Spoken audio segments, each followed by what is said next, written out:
Welcome to the show, Sports and Hip Hop with DJ Mad Max, Live 365, iHeartRadio. We have one of the all-time greats in here joining me here tonight. He's an actor and artist. You know who he is.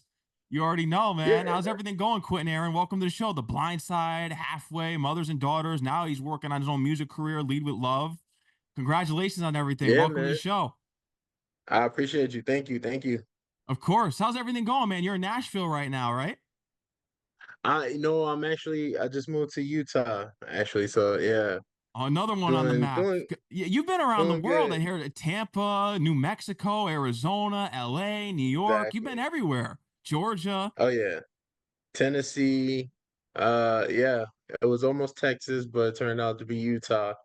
So yeah. How are you liking it out there in Utah? It's pretty cool. It's pretty cool. I love the mountains. I love the scenery. I'm waiting for the winter time, the scene to come on. So that's gonna be cool to see what that's like. Um, I know it's a new experience. I'm a nomad, so I'm used to moving around and seeing the sights. Yeah, man, I've been overseas a couple times too. So yeah, You've been doing your thing for a long time. We're gonna lead with love. It's the irony here. Congratulations on the new single. Why did it take you up until this thank you. point? For people that don't know, because you've been singing since you were pretty much born. I heard about it. Your mother said you came out of the womb singing, and then all Exactly. getting influenced by Anita Baker, Sade, and all the records that your mother used to play, and Michael Jackson, all the greats, Prince. Why did it take you this long to release music? Because since Coach. you've been gifted at it since you were born, being in the choir and everything. Exactly. No, it's funny. It's like I always looked at it as a love and not an occupation. And I felt like the music industry was more of a job, and I didn't want to take away the joy of you know, having music as that love that I can just always go to or escape to, you know what I mean? As opposed to looking at it like something that it's not there when I want it to, or people telling me you have to do this now, you have to do that, you got to do this, sing that, sing like this, sing like no. I want to do music when I want to do it on my own terms, and if the people that are listening are getting something from it that suits them, that's what's up. As a entertainer, when you do things in the service industry, you're being of service to people and you want them to enjoy what you put out because you enjoy doing it for the sole purpose of entertaining. But then when you have a bunch of people telling you how to entertain and when to entertain, it kind of takes the love away from it a little bit and it makes it an occupation. So I never really sought out a career in music. But then, a couple years ago, I reached this point in my life where I was like, after COVID, a lot of people reached this point in their life where they started trying new things, and they were like, why not? We only live once, so why not give it a try, see where it goes? And then I thought about it from a standpoint of um, using the platform that I have to inspire and encourage people in a different way, other than what I've been doing, on the film side of things. I wanted to try and give it a go musically as well and see if people would respond well in that arena. So yeah, that's what took me so long to get into actually trying to give it a go musically. And how is it? Because now when we live in a society where everything is, it feels like it's driven by negativity, and you want to start this positive movement with leading with love. Hmm. We need more of that, but you know what comes with this industry. A lot of people are at Yeah. entertainers next. They try to bring you down. You get a lot of hate, even though you do get love, but you get a lot of hate, and people want to take whatever spot that you're in. How do we lead in with love now when we live in such a toxic climate of social media? Yeah, man, it's difficult in some fashions, but I think it's about staying true to who you are, having a purpose that you serve in life. So me, I'm a Christian, God is my compass, he's my provider, he's my everything. I can't do this without him. And so in my day to day, my purpose first and foremost is to keep him first because he's gonna show me where I need to go. And I'm just, hoping and praying for discernment so that I can, and understanding so that I can go where he's trying to lead me. So, and God is love. So that's where the lead with love comes into, play. I'm basically saying lead with God because God is love. So, I agree. How was it when you first heard the finished product of the recording for Lead with Love? Because I always say it's oh completely man. different when you hear yourself on the finished product on a song. Yes, yes. So for me, because this is the first song that I've recorded all the way through, start to finish, and having the fact that I wrote it, oh my God, it was just overwhelming. When I finally heard the finished product of how it sounded, and I was like, "Oh, what? I did that?" Like, oh my goodness, it was just amazing, you know? It's a great record. When I heard it, I wasn't surprised just knowing about your talent and you being a singer early on. But once you hear the finished product, you're like, wow, it does blow you away. Man, I appreciate that, O- definitely. Of course. And you got to own this is with Nomadic Leo Entertainment, right? Well, no, so Nomadic Leo is my production That's your company production. that yeah, my me and my one of my best friends, John Russell, we started together a few years ago. That one is, hopefully gonna be spitting out some products in the new year. We have a lot of content that we're developing and looking for investors for to put out some, series and some movies and stuff like that. So that's Nomadic Leo. We're both Leos, we're both nomads, and we like to entertain. So that's where the name Nomadic Leo Entertainment comes from. And you're going to So be building that up. I know there's going to be great things that come out with that. I know you have a lot of ideas and just that you were always thinking about, and you're going to be developing TV shows. Is there anything that yeah, you could yeah. speak about as far as the TV shows that you are working on or have mapped Well, out a little yeah, bit? well, one of the shows that we're hoping to be the first thing out the gate for our show. It's called Acting Hollywood. That's the running title we got for it right now, but it's based upon my life, um, from going from uh near homelessness to not yet rich but famous. You know what I mean? So like when you get in the business and in the industry, depending on how you come in on the ground floor running, sometimes you'll get the fame before you get the finance. And this series is gonna be it's like a scripted series. We call it it's kind of like a mixture of Atlanta meets Entourage, but we're kind of like the black Entourage. So it's like the hold on, Siri up in our conversation. My bad. You'll need to unlock your No, stop it. Shush. Sorry. I thought that was on Do Not Disturb. There we go. All right.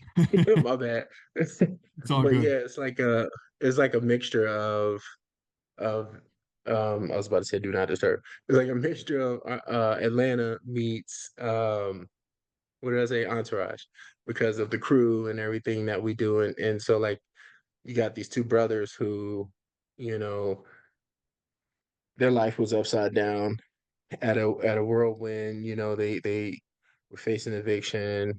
They're grieving a loss, and then boom, this phone call changes everything. Where the one brother who's an actor, he books the role of a lifetime that takes them out of the turmoil that they're in and puts them in this whole new world of Hollywood. And now, they did this big project. He has all this fame, but he ain't rich yet. Some Mm. money, but he ain't got big baller money. And so, the interactions of the ins and outs in the industry and the things that we experienced along the way, which is true because this is my life. This is the stuff that people don't know about life after the blind side. When I went to LA and you know, interacted with the people that I did, went to the parties and all of that stuff. So it'll be a fun series. It's definitely gonna be a lot of comedy, a lot of real moments, a lot of drama, um, no action because I ain't getting to no fights. I'm 6'8", 400 something pounds. Ain't nobody trying to fight me, Oh, you So did it's like, security. you know, yeah, yeah, I disagree. Exactly, exactly. So and plus I'm a big teddy bear, So I mean, it's one of those things where it's a fun show that we're putting together.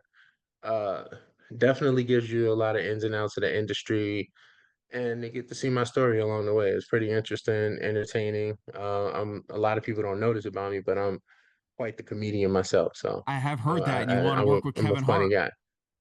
Yeah, yeah, yeah. I got a couple projects that me and Kevin will be crazy for. One's a Christmas movie, and the other one's an actual it's just a straight out comedy. Is It'll be funny. It'll be funny, definitely.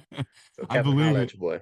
Yeah, no, they gotta Yeah, holler at you, man. You've been doing it big. And with the new single, what's gonna be the follow up? Are you working on an album? Is there some collaborations that you want to work with? Because I mean, hey, you got Tim McGraw there that you work with as a co-star on Blindside. Maybe got you guys can get on a track eventually. I'd love to see you do I some know, right? hip hop collaborations. You worked with Most Def. Be kind of rewind. We can get into that. Man, exactly.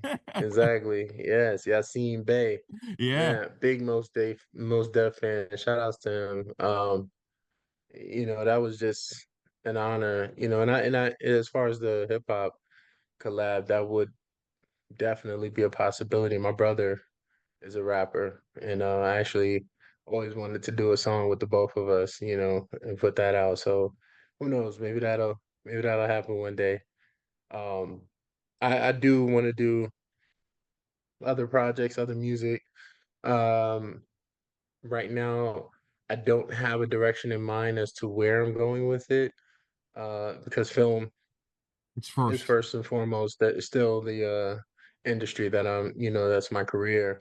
Like I said, music was just kind of like my side project. It was like, honestly, I didn't have any real big expectations for Lead with Love when I did it. I just wanted to do it and put it out, and I always kept the mindset: if it blows up, it blows up. If it doesn't, at least it can hopefully touch the hearts and minds of those who hear it in such a positive way that they're influenced to lead their lives with love. So it was more of like a call to action, or like a piece that was meant to inspire, uplift, motivate, encourage, So I wanted to do something that universally would be accepted by everyone, and not just put in a box and called this, or that. And then the rest of the world doesn't listen to it because they just think it's this.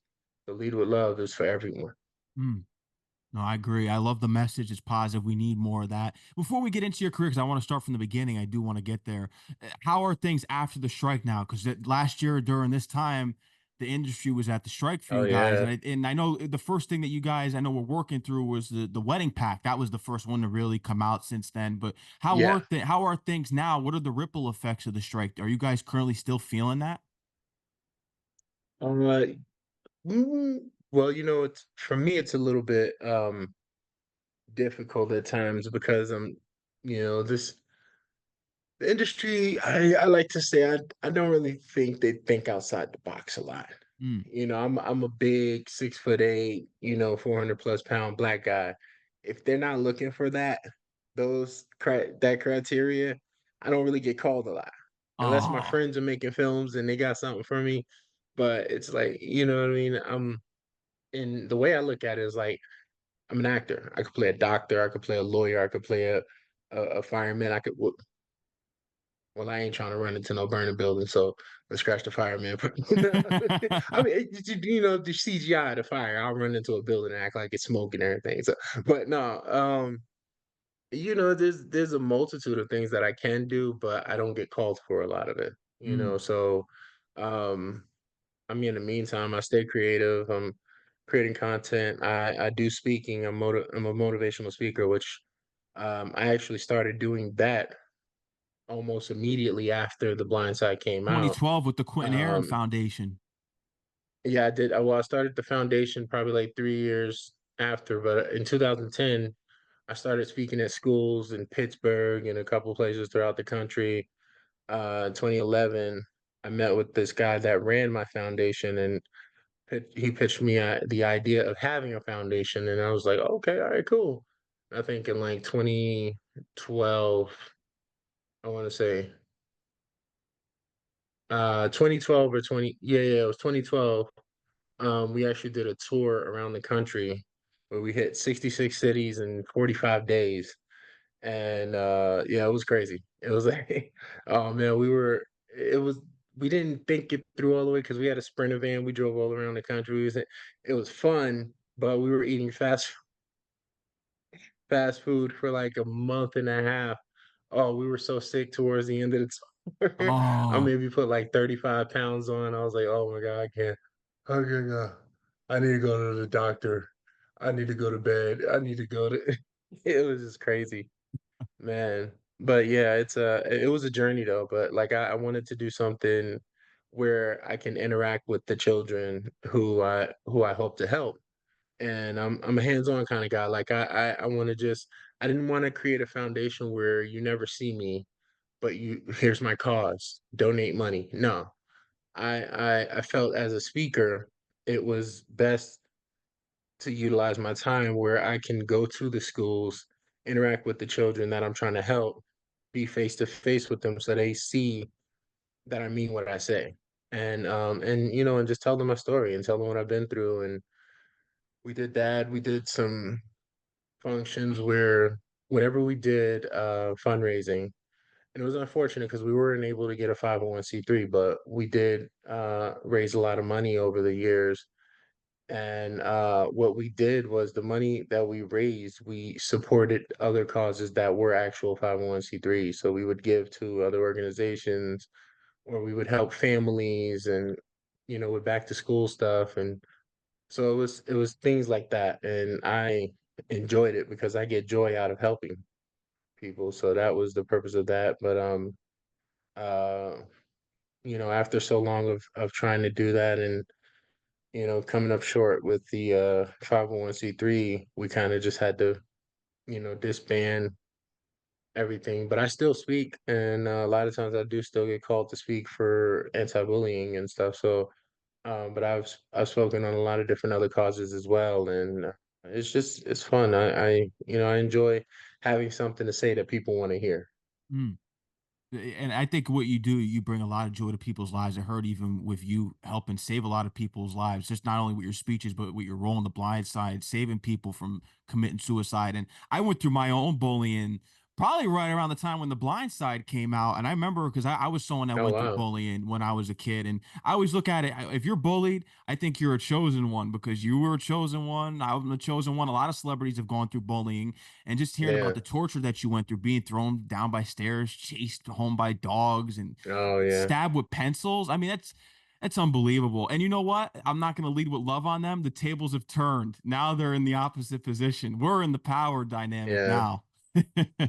yeah. And it's crazy, man. But it's unfortunate that kids choose to utilize their time in school to make other people's lives miserable. You know what I mean?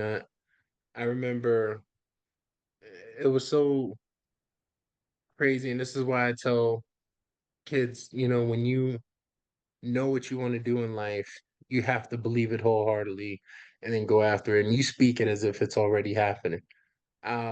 This was a true story. I was 16, and this kid who didn't like me in school, he would always call me big for nothing and this and other, because I wasn't living my life the way he wanted me to, which, he wanted me to play football. I played my ninth grade year. I didn't play anymore. So, um, one year he called me big for nothing because I didn't want to play football. He's like, "You're a waste. You're a waste of talent, a waste of size, everything." And I said, "No, listen, I'm an actor.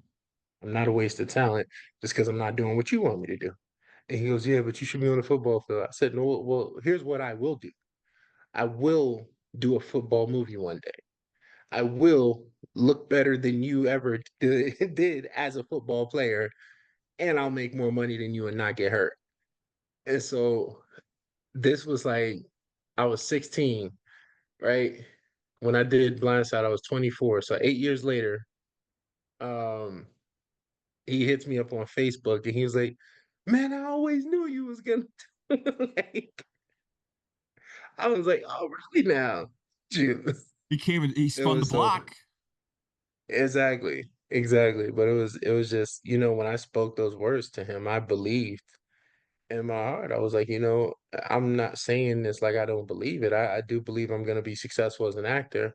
And because of my size, I do believe that there will be a possibility for me to do something in a football movie, you Mm. know? And so, I mean, I didn't know about The Blind Side at the time that I said that, but, you know, it's like You spoke it into I spoke existence. it into existence, exactly. So, but I did undoubtedly believe in myself and my abilities as an actor to the point where I knew that one day success was at my doorstep, you Yeah. know? So, and that's what I try and encourage kids that I speak to do. Like when you find that thing you want to do and you know that you have the ability to do it, don't let anybody get in here and tell you otherwise because you're living your life for you. They're not, they're living theirs for them.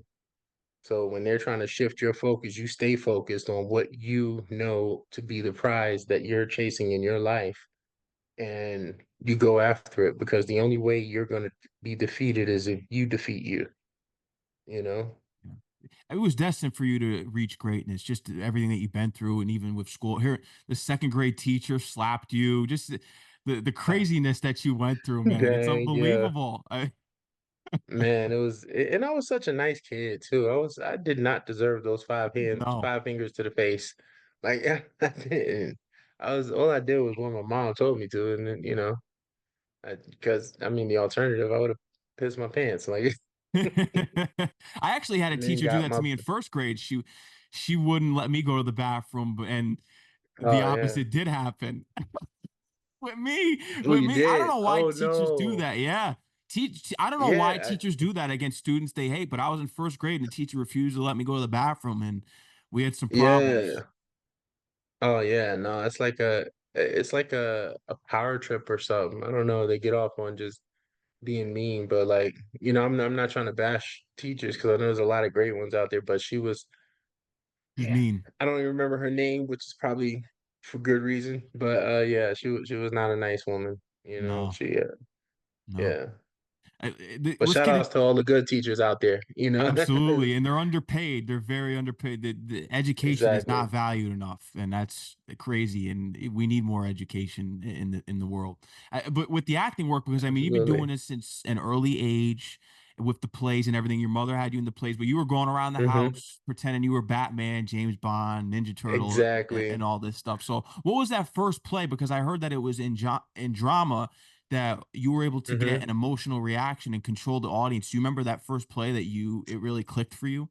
Um, I don't remember the name of it, but it was during Black History Month, Mm, and I was actually playing the slave. Believe it or not, I wow. was, you know, in a cotton field, but it was a cool. I think at the time I was so like, okay, I got to do this and I got to do that. Like I was excited because it was like this is cool. Like to me, it was all make believe, but I was like I was gonna be the best at this make believe game we're playing. You know, you're gonna believe me, even though you don't believe me because we're just make pretending and everything. But it was just for me, it was like what I did at home because I used to come home from school, and this was before I knew what acting was. I would come home from school and escape in my shows and movies and stuff that I like to watch.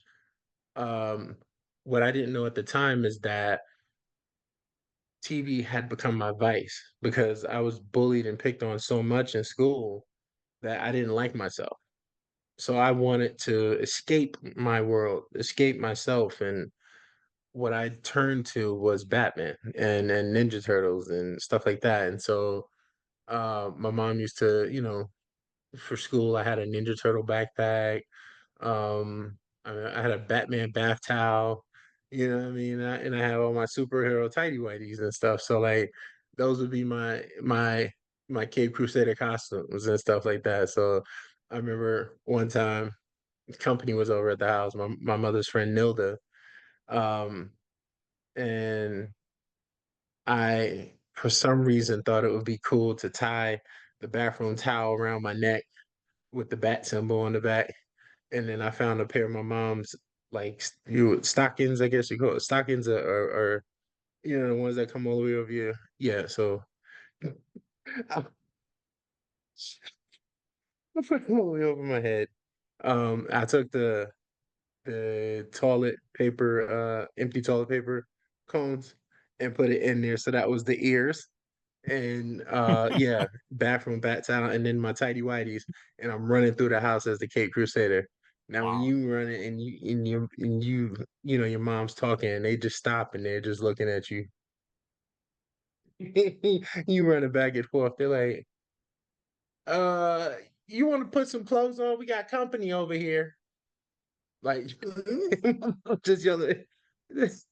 I was crazy. I'm telling you, I was crazy as a kid. I was in my own world and it was funny. My mom said I actually taught myself how to read because, you know, at night when I was supposed to be sleeping, we had those old tube televisions where, you know, when the volume's turned all the way down, the subtitles come on the TV. And so I Okay. had to all the way turn down so she wouldn't know I'm up watching TV 2, 3 in the morning. But I'll be like acting out the scenes and because I seen it before, I'm up there reading the subtitles so I know where we at in the project in the show. And so my mom comes out of the bathroom and she just like hears, you know, talking coming from my room. And she thought I was sleep talking at one point because I used to do that too, I guess. And but I cursed one time. It's she opened the door. Busted red-handed. I'm up there with my bat towel in front of the TV doing the fight scenes and reading the stuff on the TV. So that's how she found out I could read.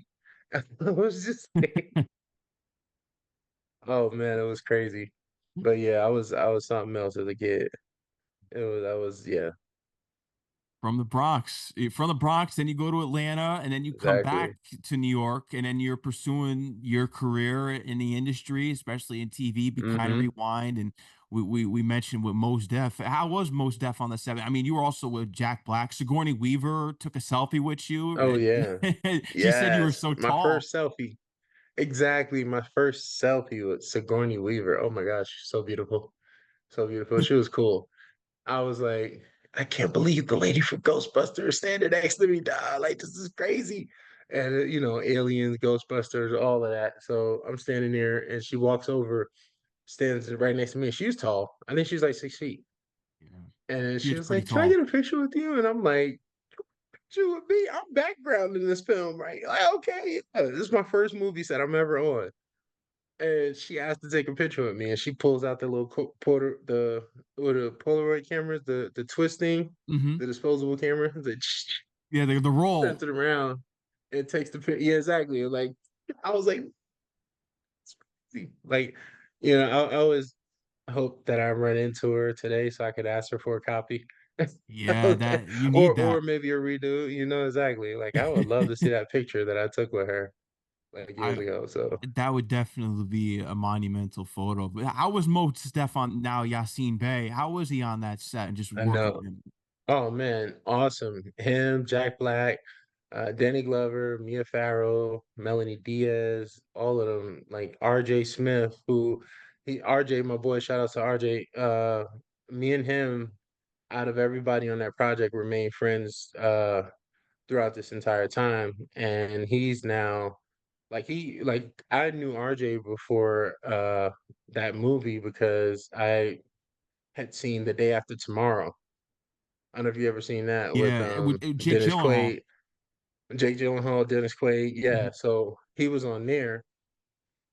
So me and him talked about that on you know, and then he grew up in the Disney, right? Like he was in was it Alan Strange, the show mhm, back in the day?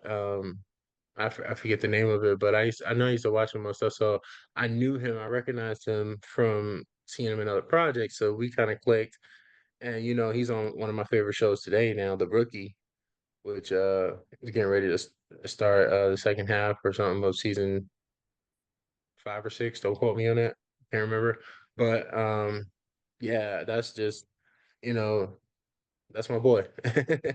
You know, so it's cool to make connections or you know befriend somebody on one of your first projects, and then you know years later y'all still peoples are still kicking it because that was like what 18 years ago. I want to say I shot that in 2006. Be Kind Rewind. It came out in mhm. 2008, so 2006 when we shot. Yeah, 18 years ago. It's Wow. crazy. Time flies. Yeah, Yeah, it really does, especially this year, it's blown by. It's unbelievable. It's going by so quick. exactly. I just turned 40, man. I'm like, Wow. I That's just hit the four unbelievable. You decade don't look mark. 40. Ah, man, I appreciate you. You Definitely, don't definitely. look But yeah, I 40. just, You're making me feel old because I remember when The Blind Side came out and just that movie's huge. It's the greatest yeah, sports film of all time, the highest grossing, of course, especially with a female lead, over 200 million with a first female lead. yes, Yeah, exactly. it's monumental. Let's get into the history of this film and let's start from the beginning with Hmm. the audition process and everything. Because is it true that your mother found this casting for you online? I did read that. Yes. Yeah, my mom, shout outs to my mom. She was my momager, you know. She definitely did. She found the casting for me online and just looking, I just realized I didn't have my chain on. I normally keep it on all the time, and I think I took it off when I take a shower. But yeah, she got the audition for me. I remember it was like three something in the morning. She was up on the computer writing. She's like, Quentin, come here. And I'm like sleep because I was working on a student film called Mr. Brooklyn. And so she's like, read that. And my mom's a writer, so she was a writer, so I couldn't see the screen, so she read it to me, and then she said, "What does that sound like?" I said, "It sounds like me." I thought it was something she was writing about me. So she was like, "Okay, go back to bed." And so I'm like, "All right, cool." I went back to bed.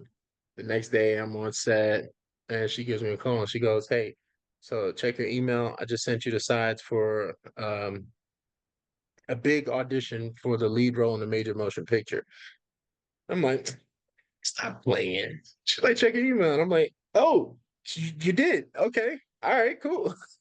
And so, like, yeah, that turned out to be a letter that she was writing to she wrote to the casting department because the breakdown for the character was what she read me. And that's how much it sounded like me because I thought it was something she was writing about me, but that's who they were looking for. So yeah, she wrote them and they called her first thing in the morning to set up the audition. So I was just like, man, this is it. This is what every actor waits for, this opportunity. So when I go into this audition, my mindset was I'm off book. Like I'm not gonna be in there trying to read from the paper and act at the same time. I'm going in there off book. And I have four scenes. It was like anywhere from like 6 to 8 pages of dialogue or maybe 8 to 10. I can't remember, but I went in there. There was the scene where um I asked her to help me get something with my name on it, just to have like a license. There was a scene where um, I never had a bed before. Mhm. That scene was in there. There was a scene where I fussed at her. That was the last scene. And I was like, oh man, that was kind of tough to do when we was actually on set, and I was fussing at Sandra, and I was like, oh my god, like I wasn't. After it was over, I kind of like gave her a hug. I was like, I'm sorry, I'm sorry. She said, no, you're all right. You did good. You did good. Now bring it next time. And I'm like, all right, cool.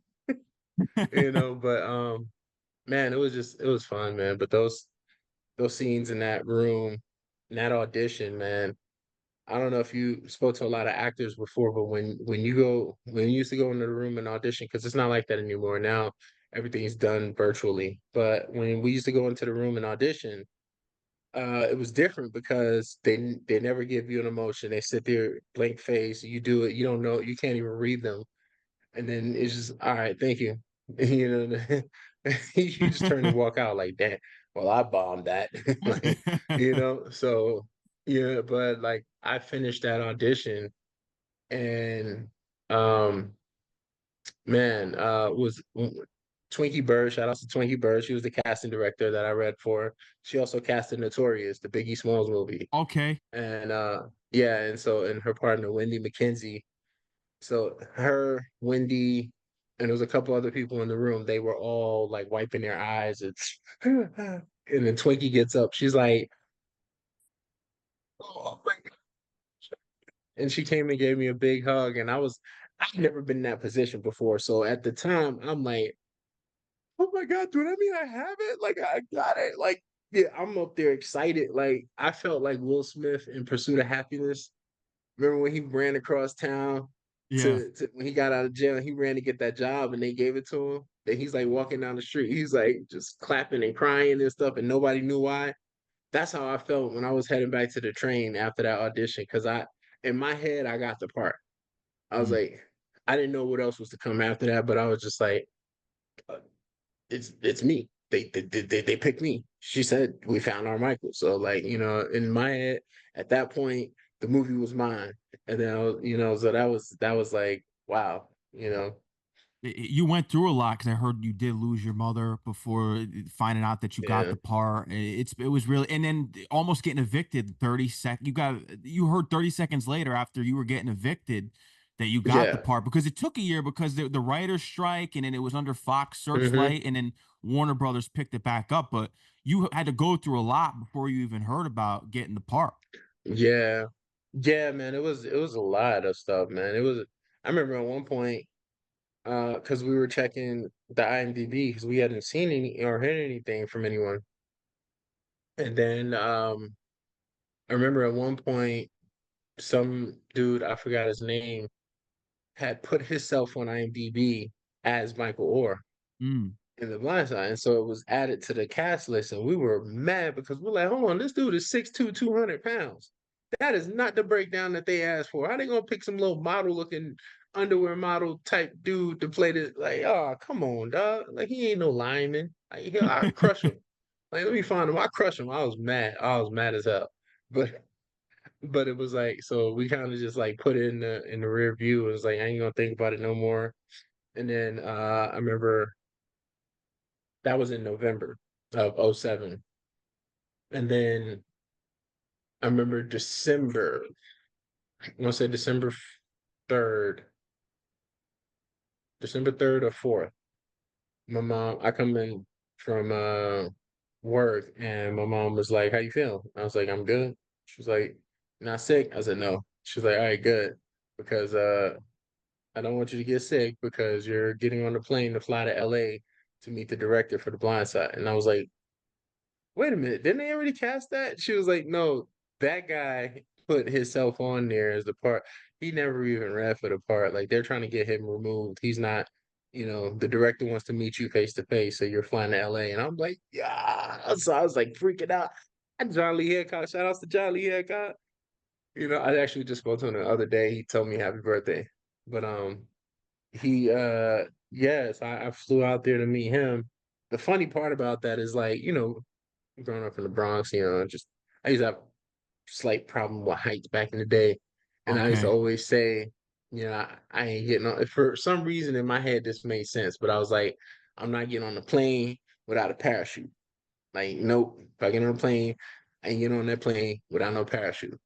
Like as if the parachute was supposed to save my life in some kind of way with the plane going down. You know what I mean? So, um, I was just, I didn't think about any of that until I'm on the plane and then the doors close, and then the pilot gonna come on the airway with all this disrespect, talking about some good afternoon, folks. Ladies and gentlemen, today we will be reaching heights of about 35,000 miles. And I'm like, talking about, say what? What did he just say? And at that point, I heard I started sweating. I'm like, oh, yeah, we're gonna take off and we're gonna go up pretty high, right? It's some bullshit. I was, I was like freaking out. I'm like sweating. And the flight attendant sat next to me. Is this your first time flying? I was like, yeah. Give me little wings and everything. And she held my hand through takeoff. I was like, oh man, this is crazy. Wow. Yeah. So it was an experience. But I got out there to LA, met the director. We spoke for about an hour. And I remember thinking like, oh man, I got this project, but let me give him my card just in case. And so I handed him my card, but that I had made because at the time I was a bouncer and bodyguard as well, like in New York and stuff. But as an actor, so I had the card with my little headshot on it, and it said actor, bodyguard, bouncer. Um, I just told him, man, is I'm not used to good things happening to me, and I understand that there's a slim chance that I'll actually get the part, but in case I don't, I do security on the side, and I would love to work for your production when it happens. And so that was something like what I told him. and he took it and he's like, "Oh, thank you. I'll keep that in mind." And then we hugged it out and then I left. So I'm walking out and my boy Omar Benson from 8 Mile, Okay, yeah, he's been on the big dude. show. Yeah.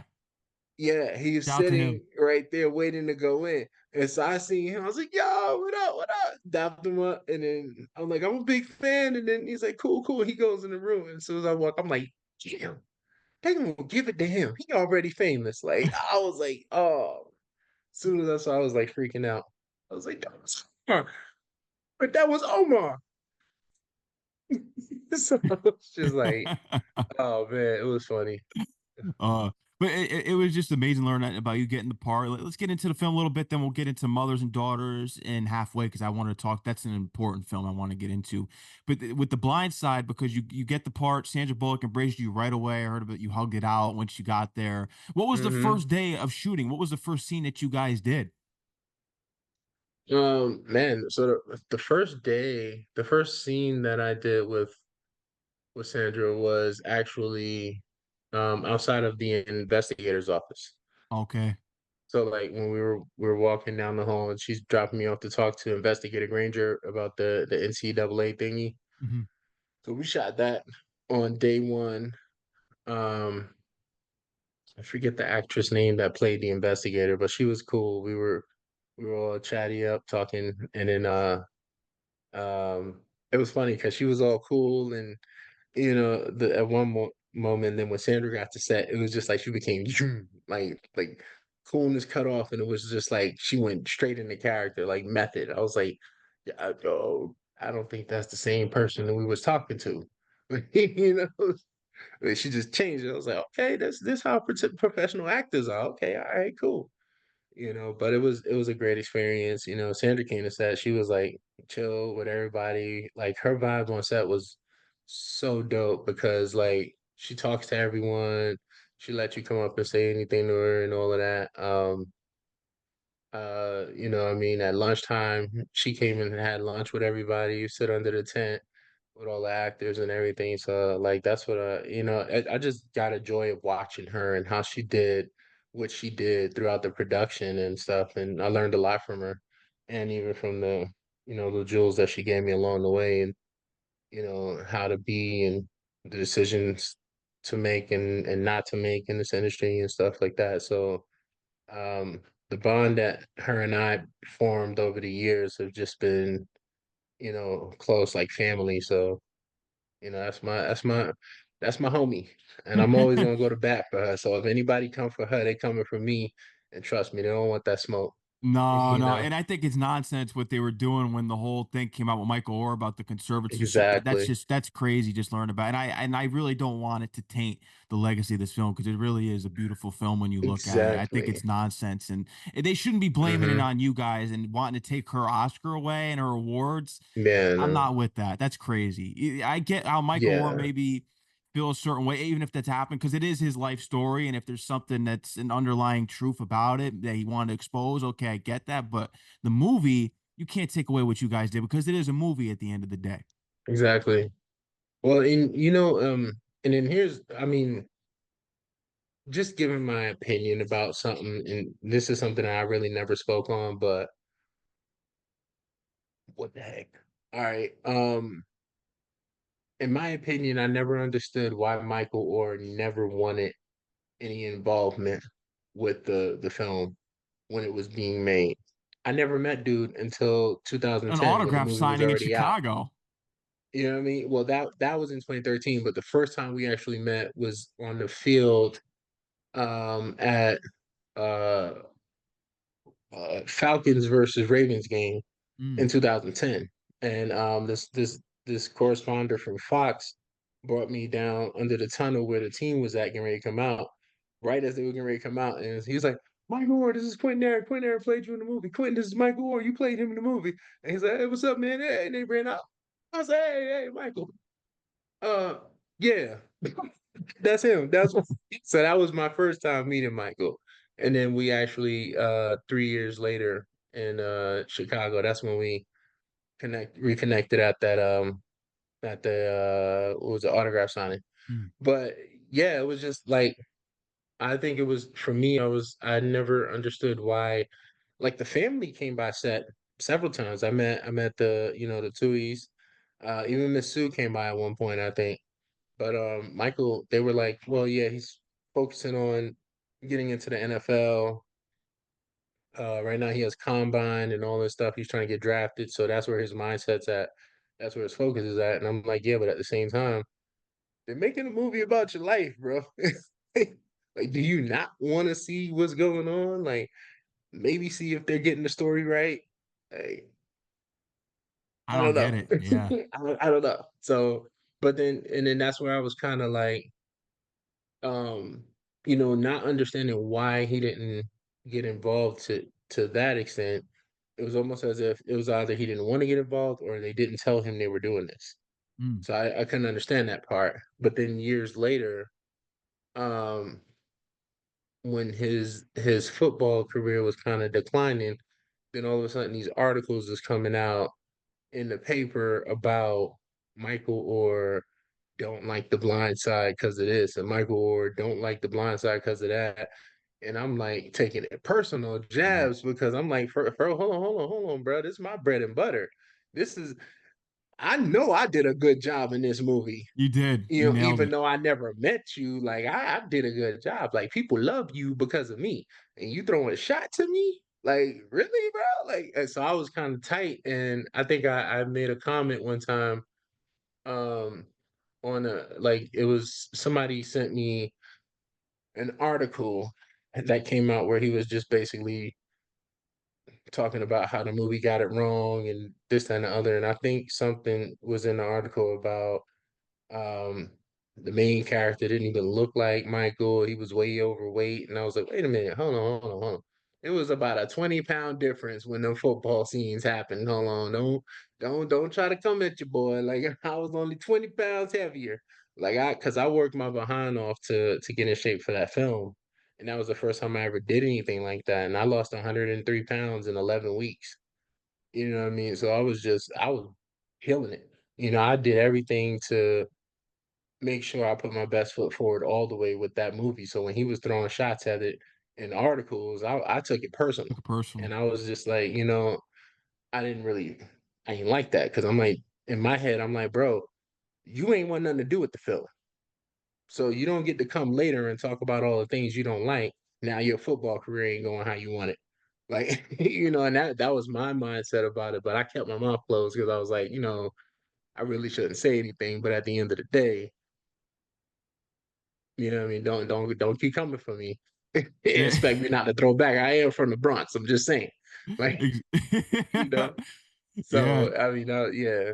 So, but yeah, you have an exclusive right here because Oh, I I never said that. appreciate that. Yeah, I I appreciate that. I never said that before. Now So Michael you know what I Orman mean. come And speak out against my show. I don't care. Lead with no, love, Michael. Lead with love. Okay, leave everyone with lead love. Leave lead with with love. love Yeah. out I there. mean, it's all in the past. It's all Yeah, it behind is. us. I just hope I everything just gets had to. resolved and that people stop hating on it. Yeah. 'Cause like I said, it's a beautiful film. And how was that scene Exactly. with You because know. with you, as far as the scene with you on the field when you throw that guy over the wall, the racist football player over the Yeah. wall, that's a big time scene. And it's funny because so I understand the movie did switch up a lot of things to suit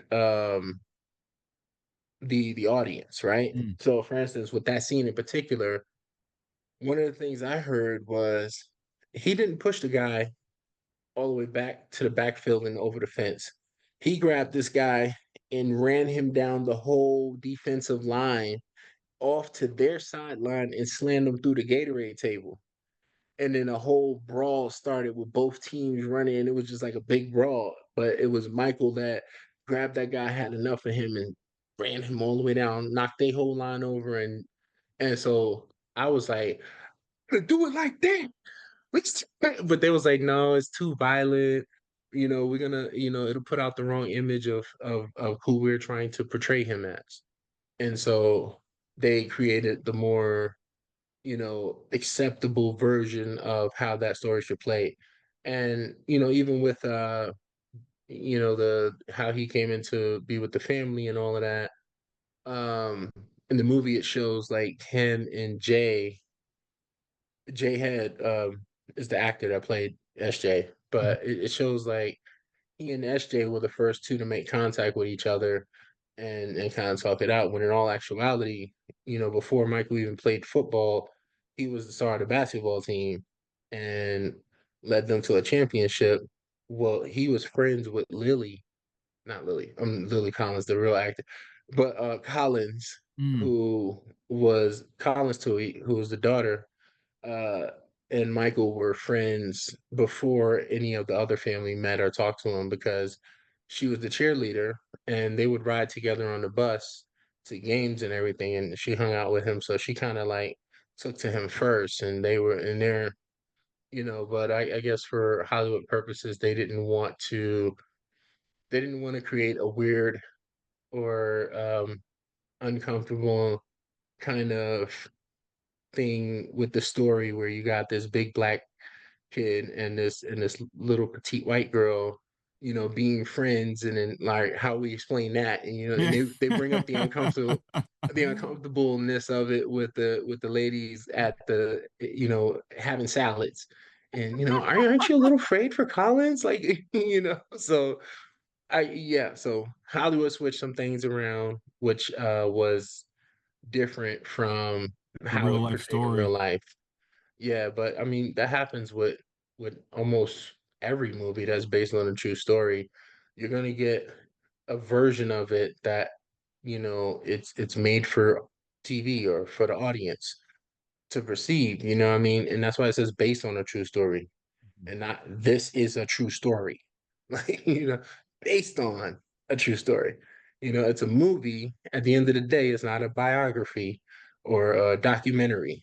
I mean, it's a biography, but it's not a documentary. So documentaries is where they tell the whole thing like it is, how it happened, and all of that. But there was a lot of things, but I really do agree with what you said. I, it's unfortunate everything that came out last year about um the drama that went on because it tainted, I feel anyway, it tainted the image of the film and the legacy of the film and all the good that is done, for a lot of people because and I was noticing like even last year, like my TikTok was blown up when I started posting stuff about the blind side. And this was like before, actually, this was before last year because I had did a couple posts when I was in Tennessee, um, you know, answering some fans' questions, but it was about the blind side. And overnight, that thing shot up from like a couple hundred views to like 75,000 views. And I'm like, what? And over the course of 3 days, we was over in the millions. And I'm like, wow. So I Wow. started posting blindside content. I'm like, okay, people want to hear about it some more. It's been a while. So, but ever since last year when that stuff came out about, oh, the movie was a lie, the Tuohys did this and the Tuohys did that, and Michael was suing, then it's like TikTok said, oh, and then all of the stocks for the blind side started dropping. Like I remember they had like um billions of followers on their hashtags.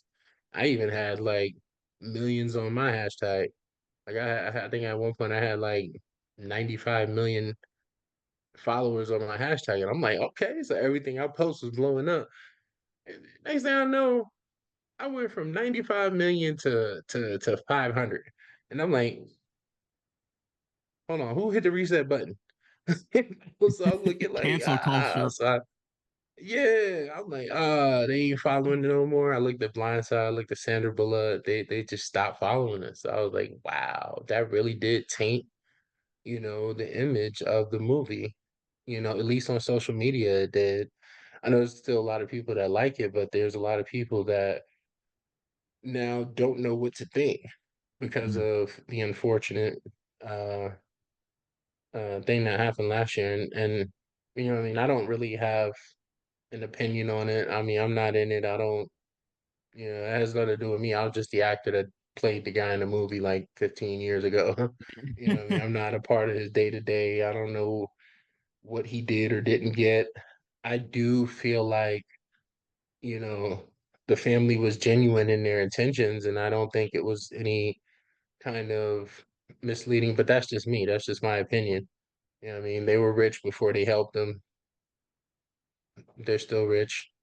I think I seen somewhere where somebody said, you know, he made 35 million on his rookie contract. He didn't give the family not one penny, nor did they ask. And I'm like, okay, does that sound like people that's taking advantage of, you know, somebody for this one? But you know, again, it's hearsay. It's just Yeah. yeah. I get it. Lots of great scenes in that movie. I mean, with Tim McGraw, especially with the courage scene, because we have to write the term paper. That was another amazing scene. And how was it? Because you got to act with Kathy Bates later on too. I think you did some other work with her. So, how was it Oh working yeah. with the great Kathy Bates? Oh man, Kathy, I love her. I love her. You know, as I'm excited for her now too with her new show Matlock, Hmm. which is a remake of Matlock. So I'm aging myself right now, but I know there was a show called Matlock years ago when I was a kid that I used to watch with my great grandfather, and so now Kathy Bates, all these years later, has brought that show back, and she's doing it. So like, shout outs to her. She was such a sweetheart to work with on this project. You know, I remember I was making a joke the day she first came to set. And I was like, all right, guys, she's almost here. Again, I'm just doing the check. Did everyone hide the sledgehammers? And she's standing right behind me, Misery. and they're just like, oh, crack it up. And I turn around like, oh, and she's like, yeah, uh-huh. I brought my own. The Oh sledgehammer. man, Oh, exactly. Man, unbelievable. oh, such a phenomenal actress and a sweetheart of a woman. I love her to death. You know, I would love to work with her again one day too. So, you know, Yeah, no, definitely one of the greats. Tim McGraw, he's another one. It's how was he on the yeah, set? yeah, yeah. Big country guy. Yeah, yeah, yeah. Tim was cool. He was more of like he sung a lot, you know, which is cool because that's what I do. I walk around, I was singing a lot and everything. But Tim, he was so cool. He was all about music, working out, playing basketball, and yeah, it was just, you know, he carried his gym everywhere with him. You know, he had a whole gym trailer that he pulled that his bus pulled all the way out there. So I was like, Dad, that's crazy. You know, we actually celebrated his 42nd birthday on set. So that was pretty cool Wow, too. that's amazing. Yeah. A lot of history behind that. The proper hug scene. I know that was Hmm. amazing for you because you got the hug Oh Sandra yeah. Bullock a dozen I got to times. hug Sandra Bullock. Exactly. Yeah. They kept, and that was funny, like, because when I think back, I'm like, I think they were doing that on purpose. They kept, you know, because I didn't say keep doing it, but it was just the point where she was like, "You better stop messing this hug up. I know you're not slick. I know what you're doing." And I was like, "I'm sorry. I'm sorry." You been calling me. You been- I'm like, "I'm sorry," and I hug her like they're like cracking up, but it was no, it was fun. Like you It's a know, deep hugging Sandra film. Bullock. Like exactly. It's a really deep film because it's a really touching film and just becoming she adopted your character, you know, it took you in and really put you in the Hmm. right path of life because you see the temptation with him going back to his old environment and the scene with Irony Singleton because that scene was it could Yeah. have gone the wrong way. That scene was Oh yeah. crazy. Yeah. Irony. Shout outs to my boy. That's another one of my boys that, you know, we've been friends this whole time. He's another phenomenal actor and just a great human being. Like I love him to death, man. That's my brother, you know, Irony. Um, yeah, that was I remember that scene where Sandra is walking through the hood looking for me and he's like you been tell him to sleep with one eye open. Yeah. It's like I was standing off on the side watching that. And then he's like, "You hear me?" And she comes up, "No, you hear me." And she told them all. When that scene when he looked all scared when she talked about the gun and she walking away, I was like, "Ooh, oh, you ain't bad now. You almost got popped by." It's like, oh, I was talking mad trash. Everybody's laughing. It was cracking Oh, up. I think we had to do the take again because I made him laugh before they call cut. And oh, okay. he's like, "Would you shut up? I'm trying to look scared." It was funny, but Where was yeah, the video? Because I seen the video online with you lifting Sandra Bullock up, but you're doing like what a weight. Where yeah. was that? What was that after the film? Where That was that? yeah, that was actually backstage on The View. So we Oh, had okay. did yeah, we were all me, her, and Tim McGraw were guests on The View back in the day. And after our segment, we were backstage and they like did the backstage interview and everything. And so Sandra was like right before they do it, she was like, because on set, she was standing there stretching one day, just like this, like, yarning, and her arms was up, and then I ran and scooped her up like that, and just started curling her. And then so she stayed stiff as a board, and I just started curling her. Everybody's running with their cameras, like, "Oh my god, let me get that, let me get that." And so I'm just like curling her, and she's like, "Oh yeah, you're pretty strong." She's like, "Keep it going, keep it going." And so that's where when we were backstage. She was like, "Ooh, curl me like you did on set. Curl me like you did on set." And so I was like, "All right, cool." And then that's when I picked her up and started curling her. She was like, you asked us the question, she's gonna curl me." And so yeah, that's how that whole thing came up. Wow. There's just a lot of history behind that film, and it was in theaters for a long time. It I think was. It was after tax season, I remember I think hearing it you was like say that. 6 months. Yeah. Yeah, it was a minute because it hit theaters November 20th, which was phenomenal in itself because it was exactly 5 months to the day from the last day of filming. 5 months later, it hit theaters. So that was like a quick, unheard of turnaround. We shot it for 2 months, 5 months after we finished shooting to the day. Like June 20th was the last day of filming. And uh November 20th, it hit theaters. So it was like 5 months to the day. Um, it hit theaters. And I remember in April of the next year, it was still in some theaters throughout the country. It was like in select theaters, it was still making money in it. I was like, dude, I have not heard of a movie being in the theaters for like, it was like 6 months. Had a long Yeah, run. six months. Yeah, it was a very long run. I'm up here waiting for the DVD to see the behind the scenes stuff that we shot. It's still in the theaters. Wow. Good Lord. I don't think the DVD came out until like May something or something like that. But yeah, it had a long run, and it's unfortunate that we didn't get to do the overseas tour, because that's when punk ass Jesse James had to go and break Sandra's heart, you know, and that kind of put a halt in the tour. It was Mm. like I was so excited for that tour because we were going on the Warner Brothers jet. We were gonna fly over to Germany, and then we was gonna hit the UK and a couple other places and everything. I had my bags packed and everything. I get the call the day before we supposed to leave that the tour has been canceled. Sandra's going through some personal stuff. Like, who did it? That's the first thing I asked. Who did it? I'm like, I'm ready to put. I was gonna put some hands to somebody. I was like, who did it? And I didn't know what the details was until it came out in the media. But I was like, oh, I was mad.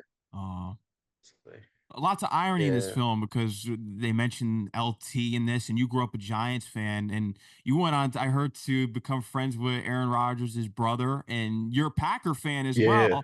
So I'm going to spin exactly. it this way because I know you're friends with his brother, one of his brothers, and you did meet him.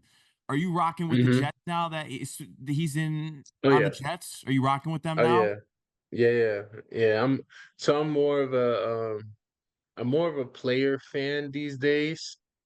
I like certain teams that I root for just because of the players Mm, mainly. You know what I mean? And so, but I mean, I rock Giants because I'm from New York. That's mhm. home base, so I'm always Giants, Jets, um, Yankees, Mets, Knicks. Um, eh, I don't know how I feel about Brooklyn yet. Nets don't count. They got to go back to Jersey. You I'm a know what I Knicks mean? fan, Like so that's you know what I mean. So, but you know what I mean. So I'm like, oh man, I was loving how good my Knicks were doing last year. yeah, I'm a Knicks fan. Like We that almost was, had it. oh yeah, yes, dude. If it wasn't for the injuries, bro, y'all Oh, was getting a chip. I We agree. were getting a chip. Like if it wasn't for the injuries, man, because Jalen Brunson was killing it. He Like was. that Julius Randle dude. going down early in the season, hurt. OG Anunoby being No. hurt. Man, Ananobi got hurt. Robinson got hurt. I'm like, everybody, the monsters that we needed on that team to get the championship all went down. I'm like, it wasn't meant for them. It was meant for Jason Tatum to get his first chip. oh, hate the So, Celtics. yes. You know what I mean? Like, I'm like, damn it. Like, we lost and then they had to win. Like, it was crazy. Like, New Yorkers is always gonna have, you know, uh have something against Boston. Like we don't like the Always. Patriots. We don't we don't like the Red Sox. No, You know what I mean? Don't like the Celtics. It's just it's that never ending rivalry, you it know? always is. And I'm hoping because I'm a Jets fan as well. I'm hoping Aaron Rodgers gets his Yes. second chip here. I want to see it. Yes. Yes. I really feel like they have the type of squad that he really can get that, that triplet. So yeah, I'm man, the O line just gotta protect my boy. You know what I mean? He can't. He's a year older than me. He can't afford to go down with another season and an injury No, because I don't think he's gonna come back from that. You know what I mean? Like no. I'm surprised he's fought back from the Achilles industry injury at 40. You know what I mean? Like He was out there just to throwing do a month that is later. just you know what I mean? Like yeah, he's like, oh man, this ain't put me down for if Kobe could do it, I could do it. So yeah, but I'm excited for this season. I'm looking forward to it. I can't really boast too much about the Jets though because my wife is a diehard Cowboy fan and she thinks she Oh. gonna convert me, but you know that yeah, that gonna be some turmoil in the kitchen, but we'll see. Uh, Oh, it's gonna get real on football Sundays in our house. so you are rooting for the Jets this year then? Rooting for the Jets. Yep, Yeah, yep. same. Yeah, I want to see them win. That's the only team out of all my teams because I am a Knicks fan, Jets fan. Hmm. I'm more of a Mets fan, I would say, but I do kind of rock with the Orioles a little bit because I always went to Baltimore when I was younger. I used to you like the Yankees growing up, but then baseball was never my dominant team. But out of my main teams, I want Hmm. to see the Jets win, bring home a Super Bowl. I want to see that. Man, yeah. My brother's a Jet fan too. So my brother that's been like over the years, like I said I rep all home teams, but I've been leaning more towards Giants and he's been leaning more towards Jets like the whole time. And I think in the past it was because I'm, the Manning brothers fans. So like, Eli Manning, especially Eli Manning beat the Patriots twice. Twice. So I'm like, not once but twice. So I'm like, yeah. So I was excited about that. But yeah, I think I'm looking forward to this season. But then also in the NBA world, I'm very disappointed with Rob Pelinka. I really think that the Lakers need to uh switch up. You know what I mean? If they need me to come general manager, I mean listen. Listen, I'll move back to LA if you want me to come general manage the Lakers because Palinka trash. He Oh, don't know what he's doing. He did not get anybody that the team needed. All those people that was up for grabs in the free agency. Like, what are you doing? Somebody fire this guy. Are you waiting for me to come tell him he's fired? I'll come tell him he's fired. I will come to. I wear size 22. I wear the same size as Shaq. Okay, I will come tell him he's fired and guide him out the door with those feet. Let's go. Get rid of this guy. He don't know what he's doing. Like, come on, man. Like the LeBron, you got one of the greatest players in the game today, and you can't put any other superstars around him. it's Like, crazy. come on, bro. And they're trying to make it LeBron's fault. Oh, nobody wants to pay with him. Bull crap. Everybody wants a championship. You know what I mean? Like, they're like, oh, he has always had super teams. No, he hasn't. He had big threes. Golden State was a super team.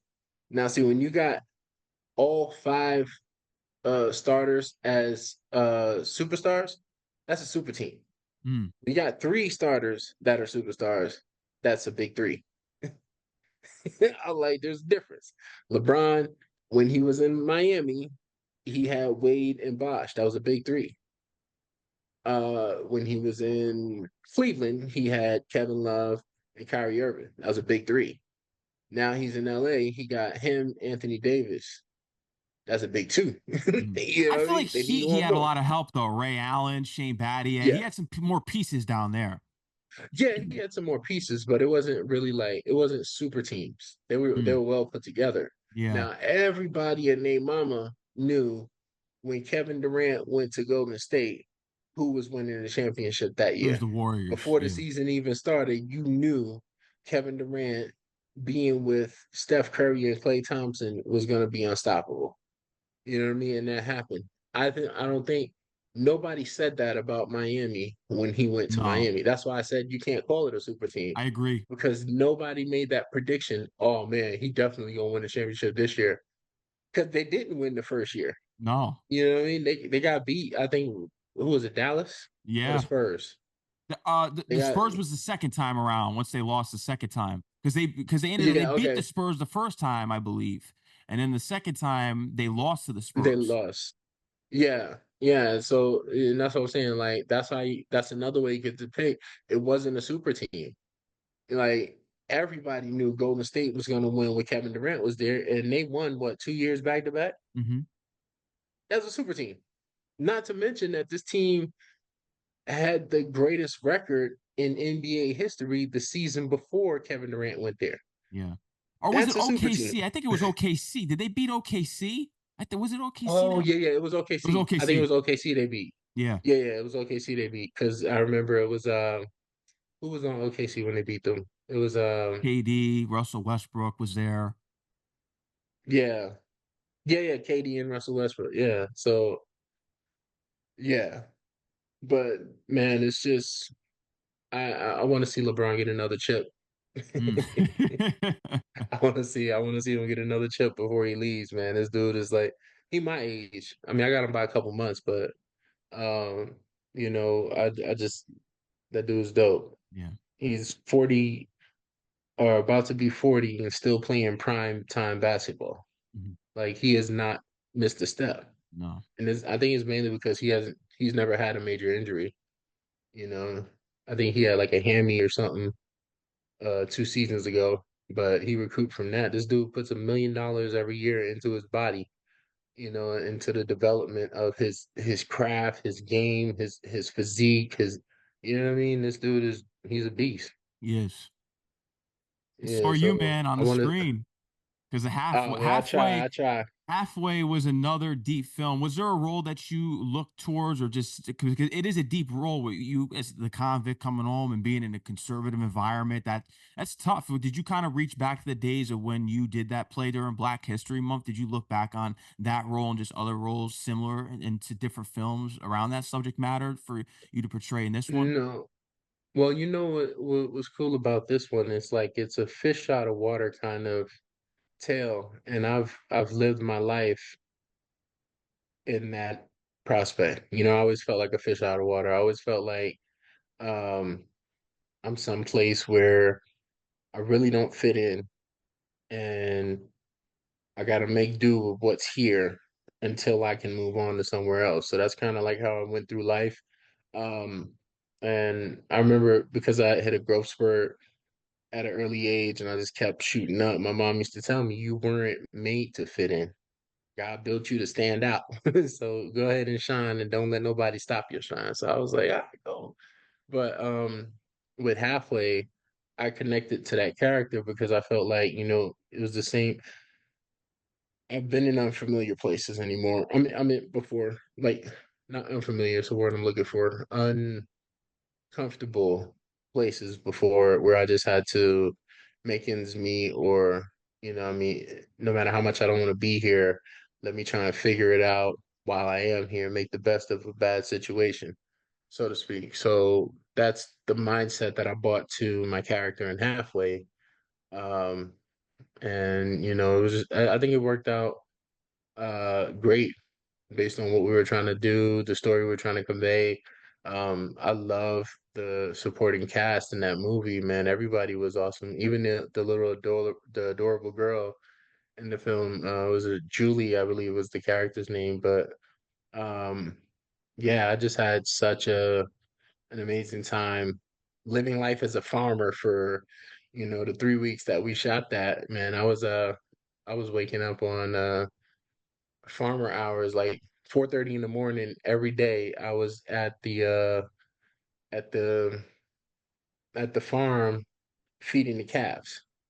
And because they incorporated it into the film, so when you see me doing it in the movie and everything, and they were shooting it, I was actually doing that every day. It's funny because they taught me how to do it. So we did a little training first, so I know how to do it and look like a farmer and everything. But then you have in the movies, you got to shoot the scenes where I look like I don't know what I'm doing because I'm trying to cope to it. But in all actuality, I was feeding them because they taught me how before we started filming. So I was living life as a farmer and feeding calves and putting out feed and doing the milk and all of that. So it was pretty cool. I loved how involved I was with that project and just everything that came to pass from it. It's a phenomenal film. It's another deep film. Portray a lot of deep roles. So when we take it to mothers Yeah. and daughters, it was kind of a lighthearted role because when you Yeah, announce the news that she's pregnant, the character, it's not a life sentence.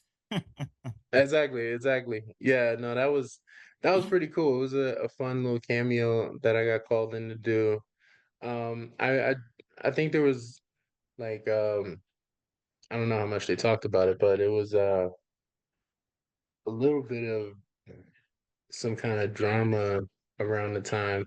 And I didn't sign anything to where I can't talk about it, so um I didn't say anything to where I can't talk about it, so I don't mind saying this part, but um, Mothers and Daughters was supposed to be Mother's Day, and there's a film out called Mother's Day. Oh yeah, yeah. So yeah, so some changes had to be made, and it was crazy because like I was supposed to be a bigger character Oh, in the movie, and I was supposed to have like I was supposed to have a kid and my ex-wife, who's gonna be played by Rosalind Sanchez and all of that. And they had to change up the name, change up the script at the last minute. So my character went from being, 4 days of filming to one scene one day. And I was like, man. And I'm like, wait, this is not the original script I read, but uh, things happen, yeah, they you do. know. Bigger film came in and same movie was being done with a bigger budget. So, That's yeah, what happens. It happens stuff a happens. lot. Yeah, it happens. Yeah, Yeah. it's unfortunate, but what are you gonna do about it? You know? I've also seen on Law and Order SVU. I remember you being on there too. Yeah. Oh man, I love Law and Order. I love Law and Order SVU and all of that. Um, it was so dope working on that show. Going out there to Jersey where they actually shot in the studio. um, Ice T, and and man, Ice T, that's my dude, man. He was so cool. His wife Coco loved me. Like it was from every day I came to set, she was there waiting for me. He was like, "Yeah, man, yo, Coco down in your dressing room. She said, while you here, that she your wife. So yeah." And I was like, "My bad, T. I didn't. Damn, I didn't mean to, bruh. But hey, I love you, dog. I love you." It was just so fun. Like it was hilarious, man. Yeah, Coco was mad cool. Everybody, Mariska Hargitay, such a sweetheart. I would love to be on that show again, man. It's just I know it's been several years and several seasons, so like I'm like, because I was on in like I think season 11. Mhm. I remember seeing, No, no, yeah, no, it was 2010. I think it was season 11 that I was on, and they're in like what season 24 or because Chris 25 right Maloney now. was still there. Yeah, he was. This was before he left. Like, so it was a minute ago, and I'm like, damn, time flew. Yeah. But like, yeah, and then Jill Scott playing my mom, and Lisa Arundel Anderson playing my aunt. That was a phenomenal um episode to be on. I love the opportunity of working on that show.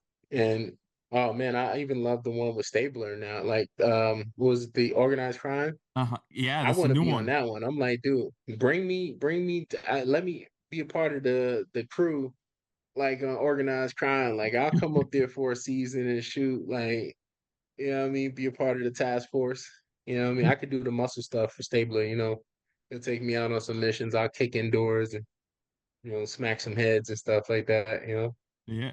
So But yeah, that'd be cool. I'm actually getting in shape for to start my action career because the way Hollywood works is like when you in your 40s, 50s, and 60s, that's where your action start come out. You know what I mean? All the action stars today, dude.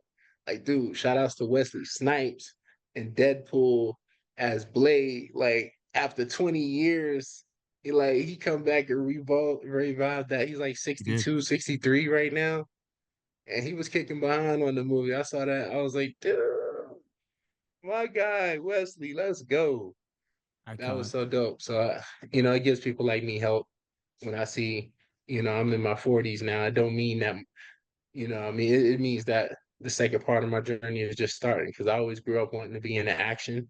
Mhm. And so we working on it. I'm actually preparing for a film that I'm fingers crossed, everything goes according to plan.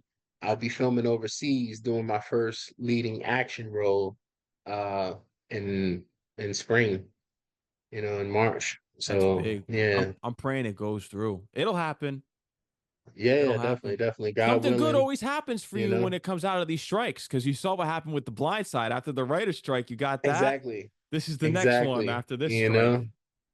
Exactly. Yeah. Crazy, man. But Quentin, I think we've covered everything about your life story. We went through your Oh man, I film work, appreciate that. music. We've covered a lot. Is there anything else that you want to let your fans know? Anything else? Maybe a role that you mentioned the action one, but anything else you want to accomplish in the near future that you want to let the audience know about tonight? Oof. Uh, let's see. I have like oof. I wish I could already, but I can't.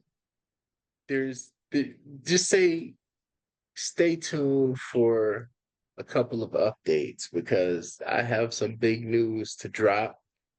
I just can't drop it right now. Ooh. It's just it's just soon, soon. Stay tuned. There's more to the story. I Oh, got some huge news that I'm super excited about, and we're going to be dropping it soon.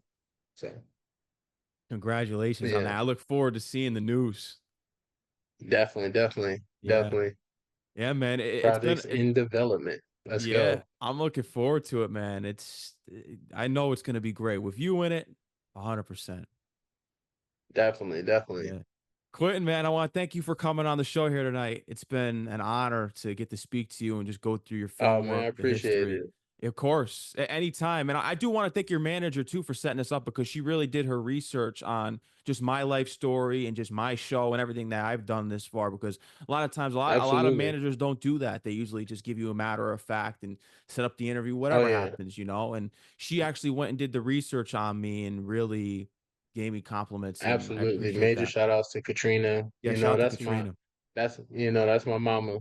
She keep me in check, but she has such a big heart, She does. Yeah, I could for tell. people. She's a, God-fearing woman and she puts her whole heart into her work, and people that she represents, she'll go to bat for. And she does her research, you know what I mean? She's very respectful like that.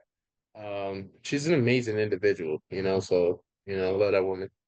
So Yeah, definitely one of the best managers in the game for sure. No doubt about it. absolutely. Uh Quentin. Yeah, sound out the horns, the DJ horns. Exactly. Say Pro. Charlie. Well, I'll Let's tell you go. what, man. When you do get to break this news, and then because I'm gonna manifest it for you, once you do go shoot this action film overseas, we'd love to have you back on the show to talk about it. Yeah, yeah, definitely, definitely. That'd be dope, man. I'm definitely gonna, jump back around because I'm pretty sure when this news comes out, People are gonna be circling the wagons trying to get me, get me, But yeah, it's just I'm excited. I'm excited. Yeah, Yeah, big. It's gonna be big. Let them know that we can follow you on Instagram and Twitter because I think it's an official Quinton Aaron on Instagram, and then Twitter it's yeah. Quinton Aaron, I believe. Twitter is Quinton Aaron. TikTok is I am Quinton Aaron. I'm still making moves on TikTok. I do a lot of my stuff on Instagram and TikTok. I'm Yeah. also on Facebook at I am Quinton Aaron as well. I got Snapchat. I got all that stuff. You know. So holla at your boy. Stay tuned. More to the story as it develops, and you will see what I'm excited about Yeah, that I can't talk about yet. But we got to stay yeah, tuned man. for it. Stay tuned. Definitely. Absolutely, Quinton. It's been an honor, man. Until the next time, enjoy the rest of your night. All right. Absolutely. You too. You already know, Definitely. man. Take care and peace out. Yes, sir. Yeah. All right. All right.